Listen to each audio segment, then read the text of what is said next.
अंतर्राष्ट्रीय पोहा दिवस के अवसर पर राजबाड़ा स्थित माता अहिल्याबाई की प्रतिमा पर माल्यार्पण किया गया। इसके बाद सभी लोगों ने पोहा का लुत्फ उठाया। इस मौके पर महापौर पुष्यमित्र भार्गव, विधायक गोलू शुक्ला, मंत्री कैलाश विजयवर्गीय सहित सैकड़ों भाजपाई राजबाड़ा पर एकत्रित हुए। ऐसा माना जाता है कि इंदौर के एक खास नाश्ते में पोहा जलेबी शामिल है।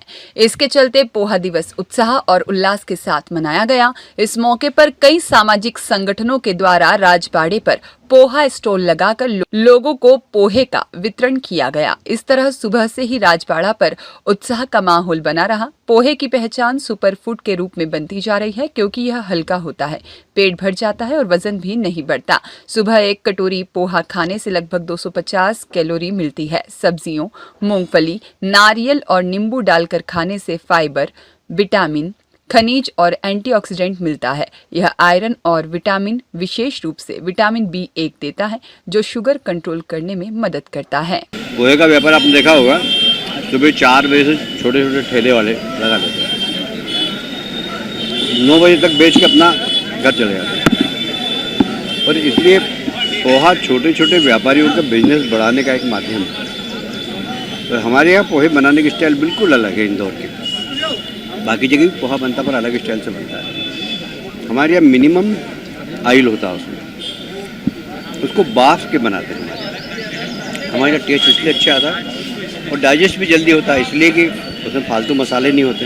हल्का सा जीरावन, थोड़ी सी सेव और जीरावन थोड़ा सा, और 2 घंटे के अंदर डाइजेशन हो जाता है। आप 2 घंटे खाइए, 2 घंटे बाद आपको बहुत भूख लगने लगेगी। तो पोहे की क्या है कि हेल्दी फूड है। आजकल ब्रेकफास्ट में ब्रेड, नूडल्स सब मैदे का सामान है, इसको बिल्कुल नहीं खाना चाहिए। आप यदि अपने बच्चों को प्यार करते हो तो मैदे की चीज़ मत खिलाइए। अभी तो उसको अच्छी लगेगी, बाद में उसके आंतों में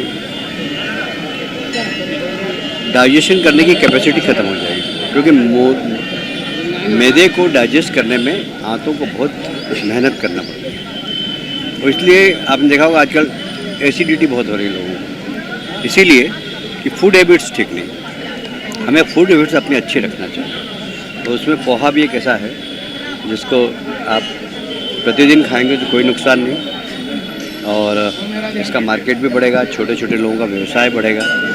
पोहा जो हमारे यहाँ उत्पादन होता है, उज्जैन में सबसे ज़्यादा बनता है, मालवा में, उन लोगों का मार्केट भी बढ़ेगा। तो कुल मिलाकर मार्केट भी है और लोगों को एक अच्छा खाना, हेल्दी खाना खाने की सलाह है। देखिए, पोहा का पी मतलब प्याज,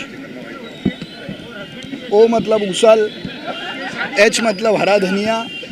तो ये पोहे में ही जो है ना इंदौर की पूरी संस्कृति है। पोहे पे उसल हो, प्याज हो, सेव हो, फिर थोड़ा नींबू हो, तो ये समता, समानता और एक साथ मिलकर रहने का संदेश है। और इंदौरी पोहा एक अलग संस्कृति का संदेश है। पोहा हमारे महाराष्ट्र का, जलेबी हमारी राजस्थान की, सेव अपने मालवा की। तो इंदौर में जो आने वाला व्यक्ति है वो पोहे की तरह इंदौरी हो जाता है। ना वो मराठी रहता है, ना गुजराती रहता है, ना तमिल रहता है, ना तेलुगु रहता है। हम सब इंदौरी पोहे के माध्यम से एक दूसरे से जुड़े रहते हैं। और पोहा हमारी इकनॉमी भी है। दुनिया में इंदौरी पोहा आजकल सब जगह खाया जाता है। इंदौर के बाहर बड़े बड़े शहरों पर इंदौरी पोहा यहाँ मिलता है। तो ये इंदौर की ब्रांड है। दुबई में मैं एक होटल में खाना खाने गया था, वहाँ के मेन्यू कार्ड पे भी है इंदौरी पोहा यहाँ उपलब्ध है।